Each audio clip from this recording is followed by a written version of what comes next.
Good morning, YouTube. Right, we've got a bit of a project on the FN2 again, and what we're going to be doing is we're going to be sharpening up the shifting. So, what I've intended in this video is we're going to be fitting a clutch damper bypass thingy, solid. What do you call it? Braided hose, basically deleting the clutch damper bypass to give the clutch better feel. What then we're going to be doing is fitting a set of Tegiwa bush inserts to delete the soft, nasty original ones. While we're down there, we're also going to be fitting a set of detent springs for the Selector itself. The detents help the car clunk into gear better, so it will literally lock in.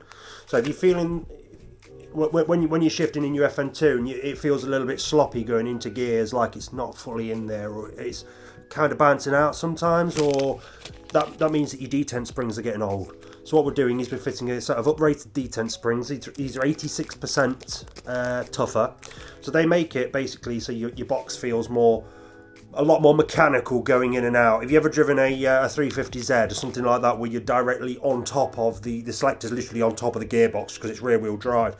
It feels very mechanical in that. RX-8s as well like that. So this should give us a similar sort of feeling, making the gears more prominent and mechanical. So we'll have a look at those. I'll also be comparing it to standard. We've also got a set of Selector springs. So that's the gear selector itself that sits on top of the gearbox. We're going to be taking that out.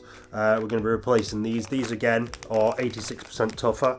So yeah, they're a lot tougher.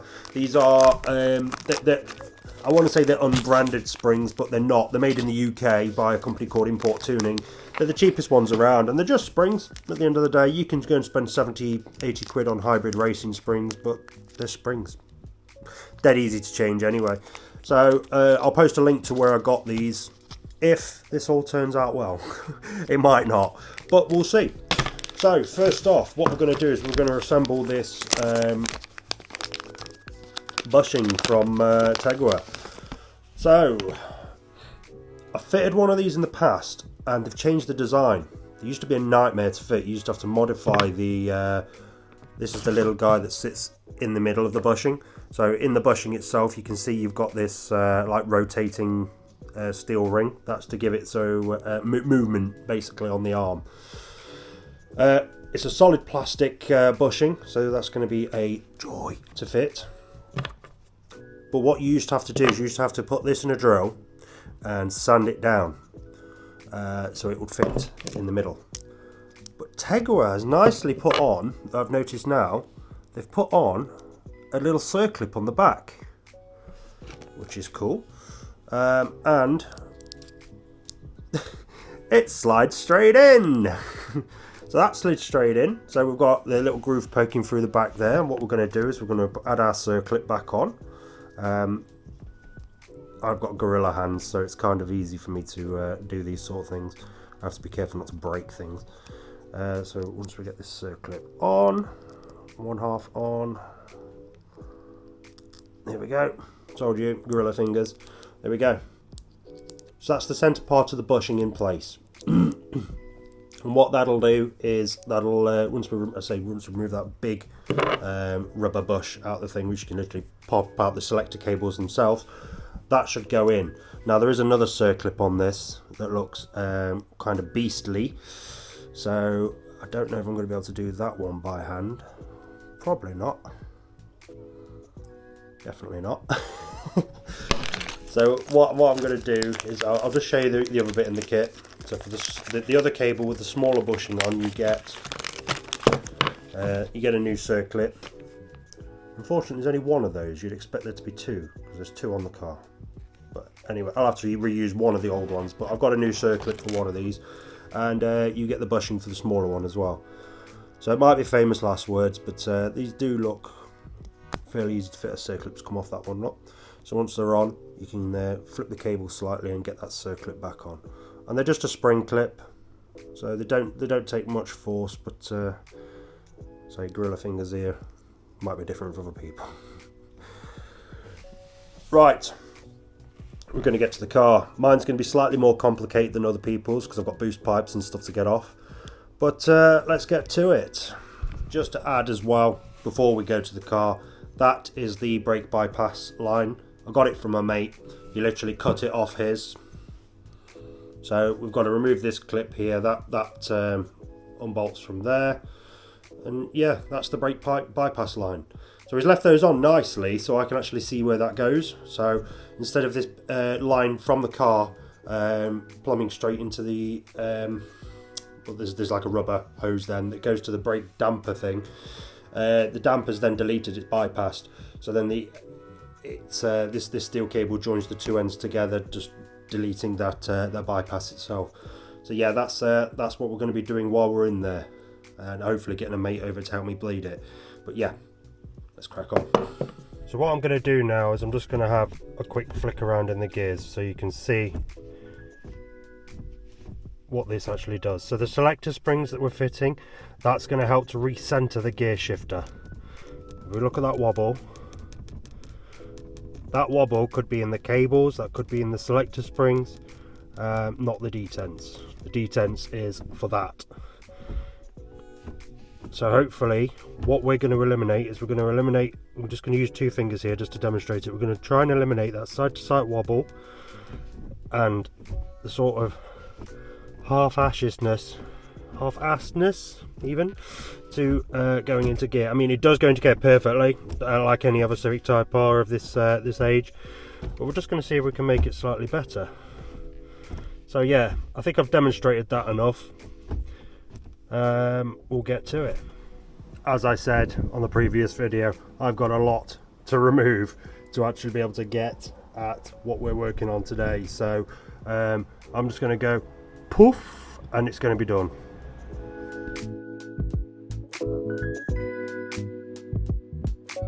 Poof, as I said.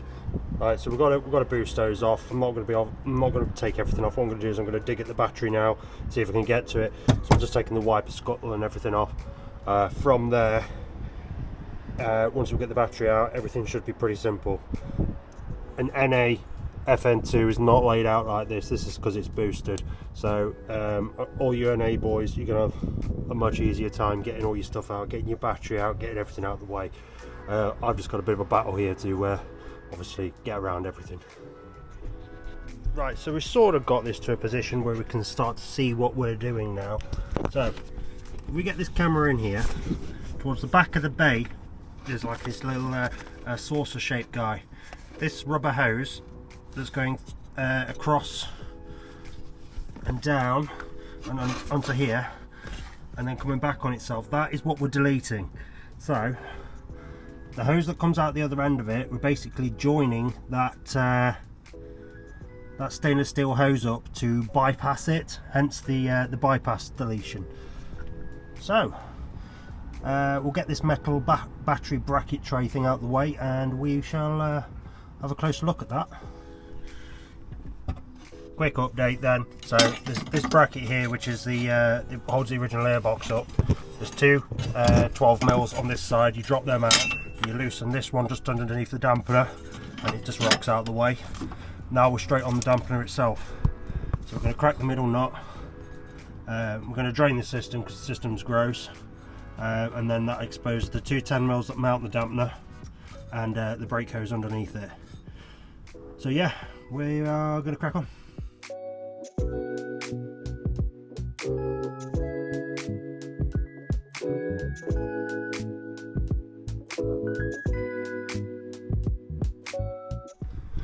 So we're just cracking the brake lines off at the moment just to get access. So we're using a proper brake nipple spanner.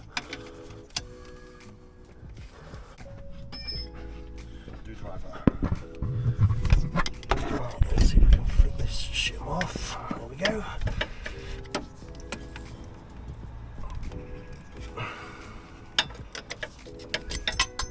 Oh, it's a good job I got a new one, isn't it? That's gone forever. Right, yeah, just that one last 10 mil on the on this, and we'll get it.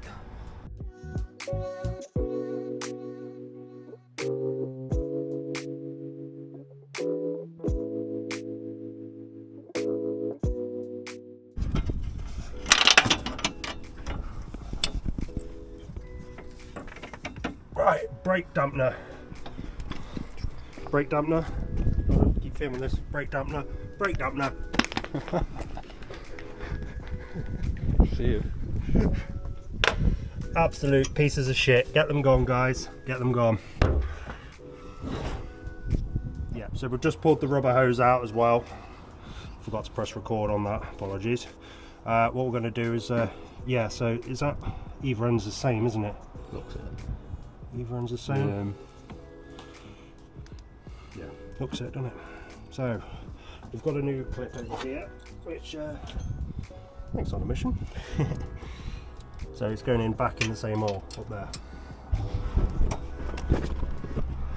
Back in the same hole, and then hopefully, with our new clip, I'm going to be able to brute force and ignorance it. This bypass hose then, I assume, goes down through underneath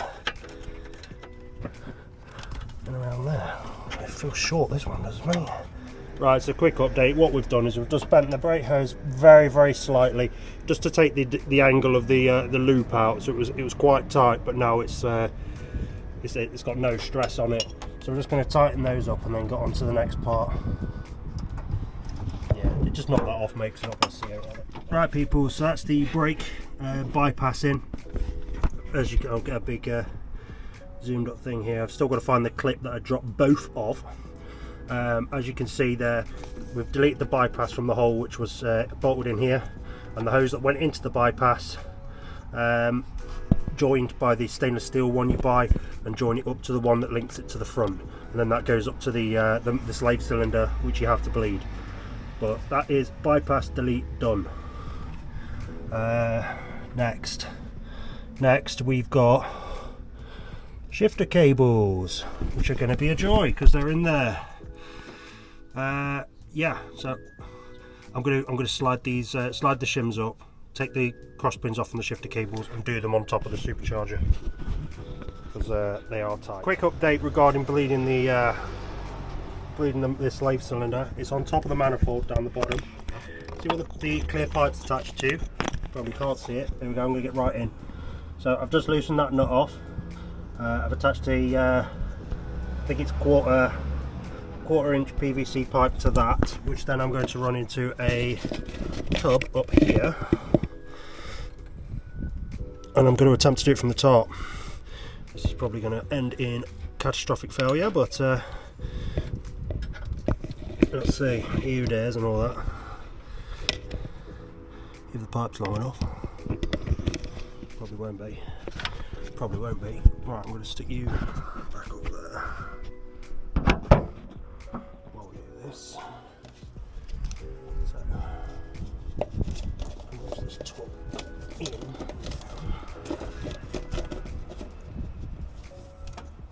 That'll do. Put you in there like that against the bottom. What we need to make sure is that there's at least 10 ml of brake fluid in the bottom of the container, because then when Nate's pumping it, it does suck any air back, it's sucking brake fluid. It creates a better vacuum. So, and we're using really posh brake fluid, that's all I've got.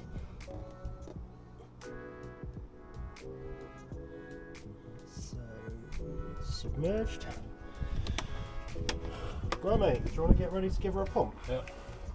I'm going to run this crap stuff through before I put any good stuff in. Right, I'll tell you when, mate. Okay, gives 2 secs. 8 mil it is on top of the slave cylinder itself.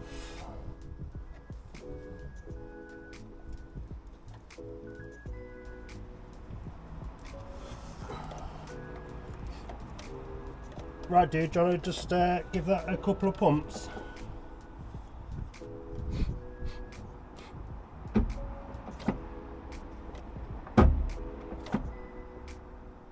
Cool. Yeah, keep going, mate. It's ejecting all of the bad stuff. Look at the state of that. Whoa. Bad. You lost the pedal? Yeah, the pedal was sticking in the bottom. Yeah, just to pull it back up and then just keep pumping it, mate. There you go. You're working the air through now, mate. Right, let me get some more fluid in it. Hold on one sec. The little reservoirs run dry, mate.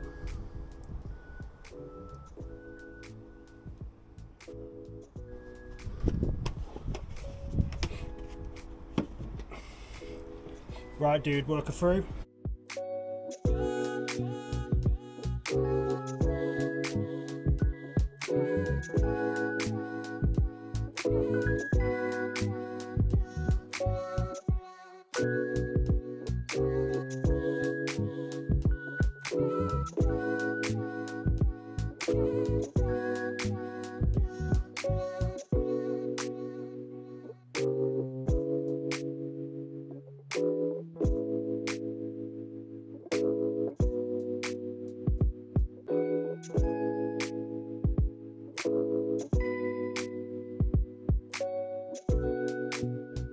Because this is absolutely gross. Keep it coming, mate. Is it getting any better? Yeah, you can feel it. Yeah. Okay, keep it coming then.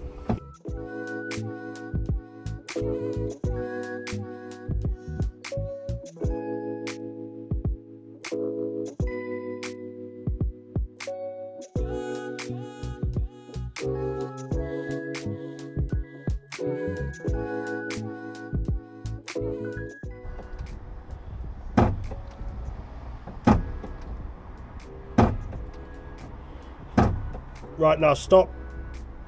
Let me just tighten this up, see if we've got a pedal. You'll obviously have to return it. Did he return it to the top when he did yours before? Yeah, return it to the top, mate. Right, leave it there.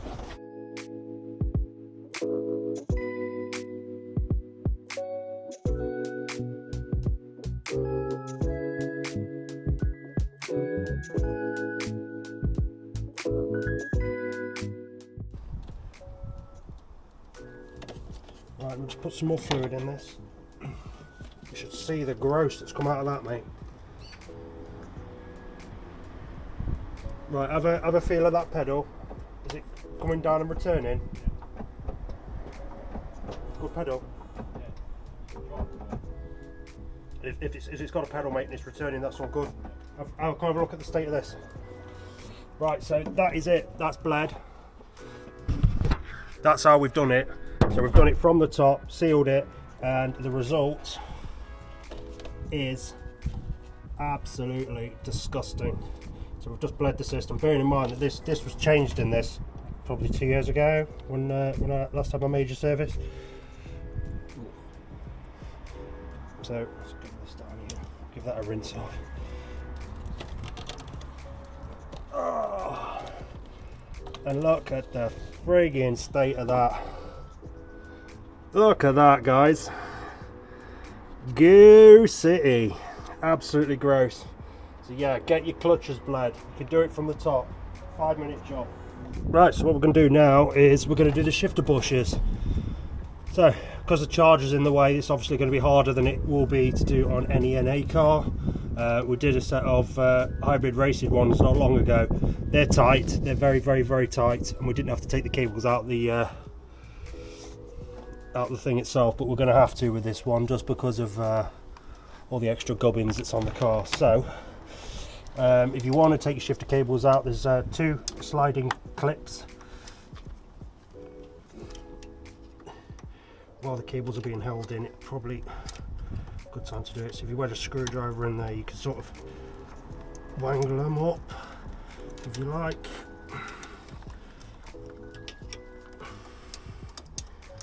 And then prise them up. So you got these 2. There's 2 of those. There's 1 on each shifter cable, just to keep it in contact with the gear. Well, located in the hole, shall we say? Right. So this is like doing this job on hard difficulty. Having all this shite here, but say everybody with an NA car, this is going to be relatively straightforward for all you guys doing the bushes, the detents, and the selector itself.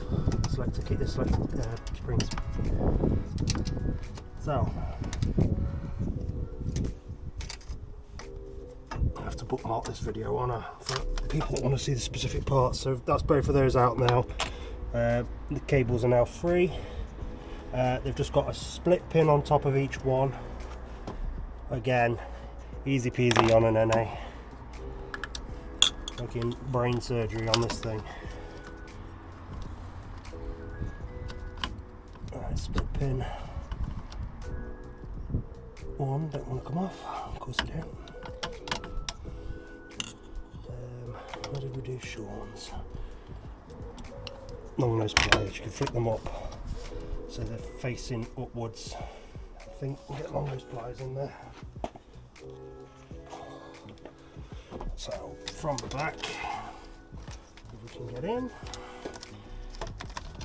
around the cables, pair of long nose nippers.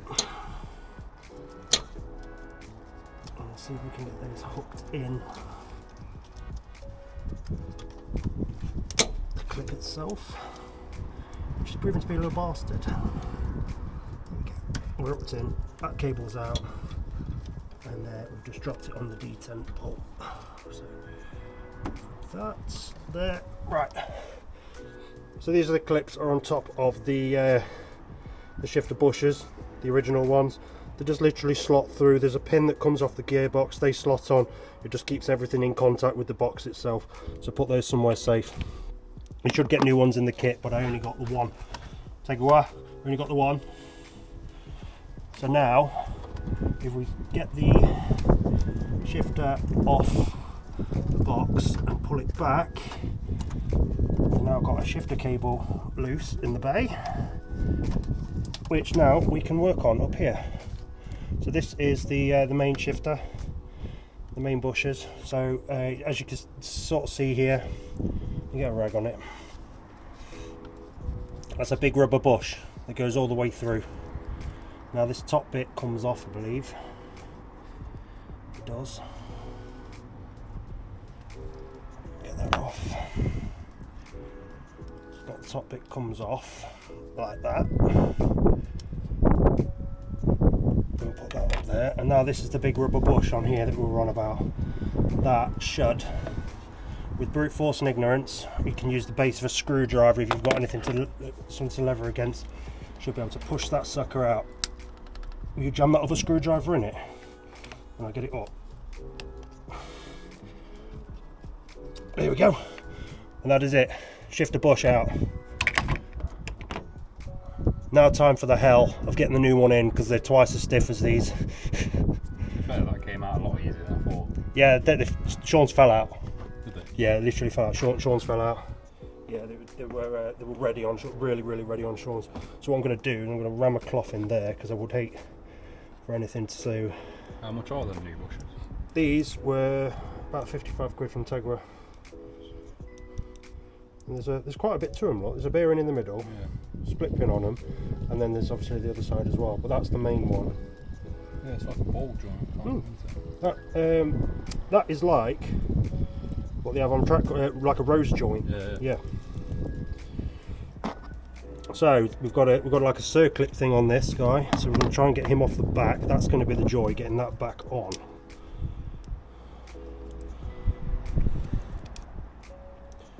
So that has to flick out. Somehow.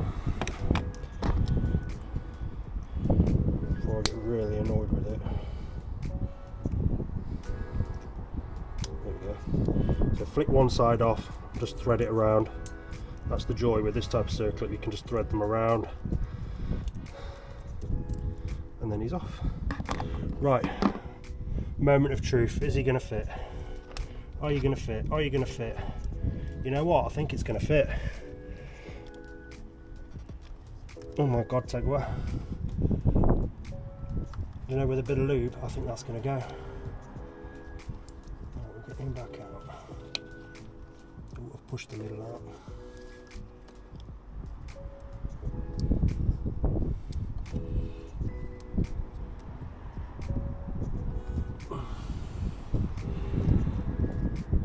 me see if it was going to fit in one go. I've actually wedged it in there now. Plywood, but Yeah. so we've got a bit of plywood. We're going to see if we can get an angle on this. Don't recommend doing this really, but if it's might be able to push it in, but no. So he's going to need a. I put the wood on top, then hit the wood, you know, so you don't damage the top. But then you also don't want to damage the bottom. Don't want to damage the bottom. I don't want to damage the charger, which is in the way, obviously. So.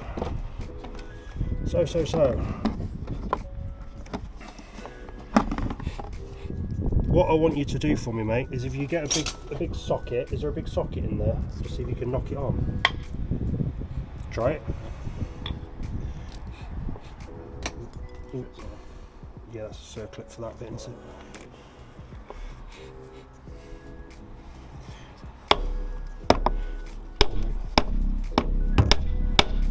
Go on. Bit more. Go on. Almost. Let me change the angle. Almost got it there, dude. So just the shaft of the hammer. Is that a better angle? Yeah.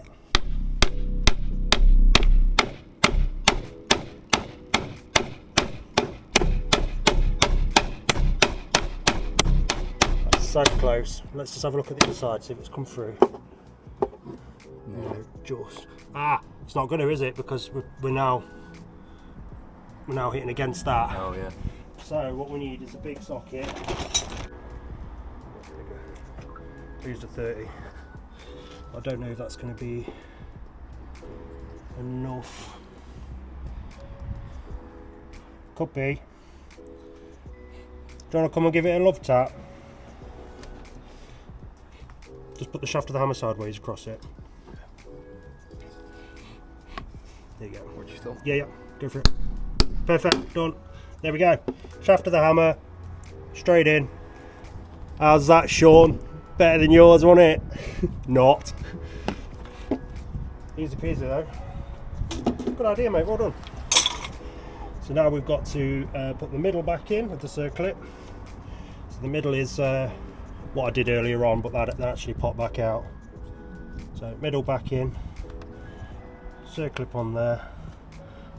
That was not too bad, was it? No. Circlip on. Circlip on, circlip on. So that's the middle bit in there, look, all done. And then we've got a big springy circlipy thing to go around that.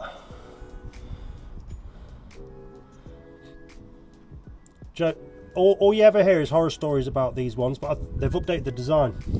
Oh, have they? Yeah. Well, what was it like before? You had to, so the middle bit, you had to put that in a drill, the actual middle bush, to get it through.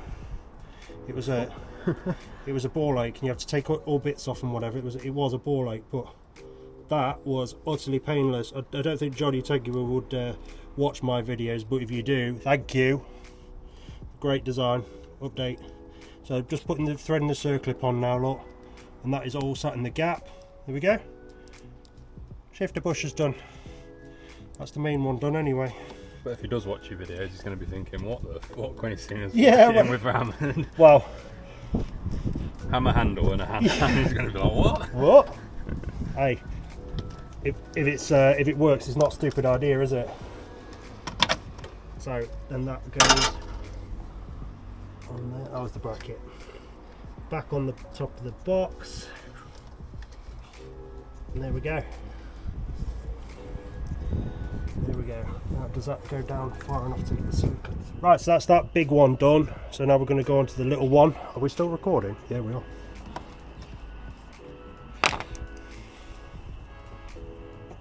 We've got some action going on now. I don't think these are going to be as easy as this.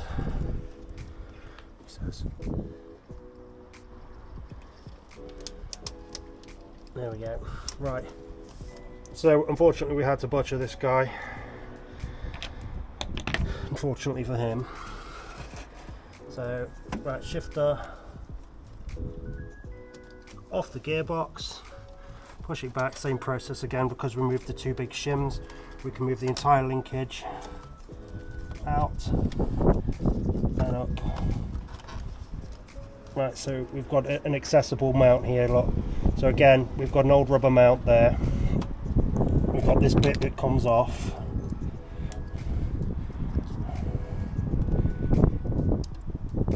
There. And a rubber mount again. So I'm going to see if I can push that out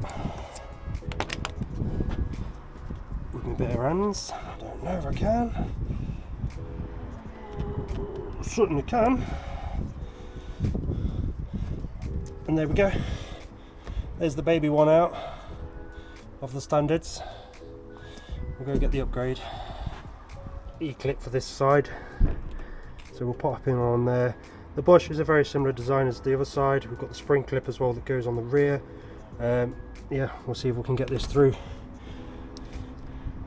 That one is just slotted straight in. Easy peasy. So the other one took a bit of persuasion, should we say. This one straight in, not a problem. Spring clip on. So as I say, this is like a circular-y spring thing. So what's to go on?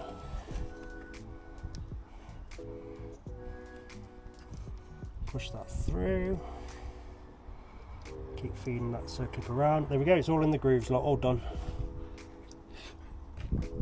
That other one straight on, mate. Yeah. Slid straight in. Slid straight in.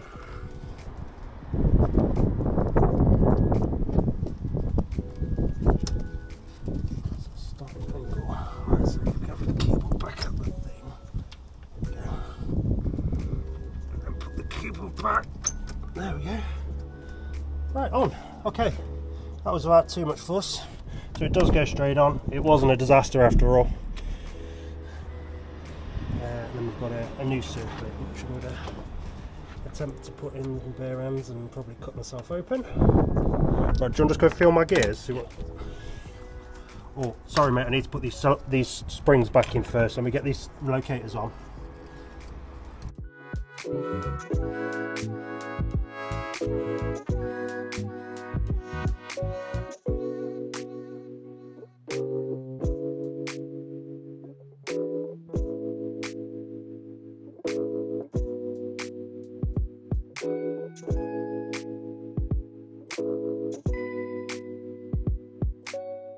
Right, they're in, mate. If you want to go feel them gears.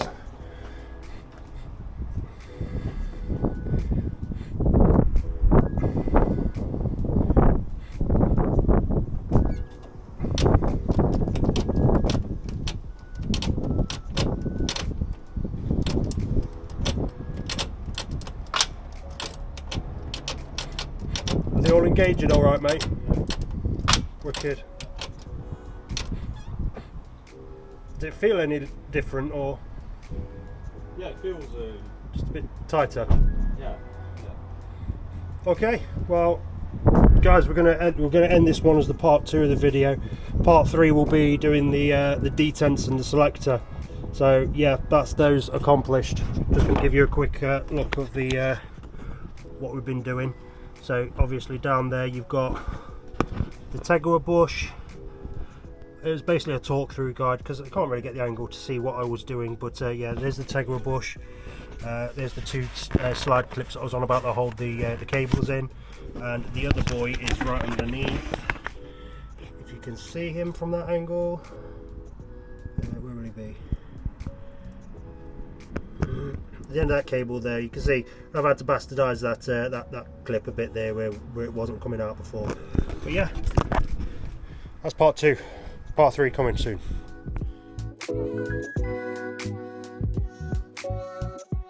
Hey guys, again, end of play today. We've done the bypass delete, and I've only done the shifter bushes, so we've still got the detents and the selector springs to do. I just thought I'd, if somebody wants to leave it there, I thought I'd just do a quick look at how it feels. So even though the stock bushes didn't look too bad, this has already firmed it up.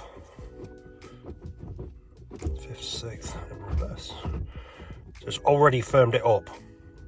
Yeah, so they're definitely worth it to take a bit of slop out. I mean, there's bushers on there, the rubber, and they're 10 years old, so it makes sense that they're ready. But yeah, I had somebody say, "I'll chuck the Tegiwa one straight in the bin, they're not worth it," but that's brilliant so far. I'm getting all gears, and they were not a problem to fit at all. Yeah, so we'll leave that there and check back in for the next part.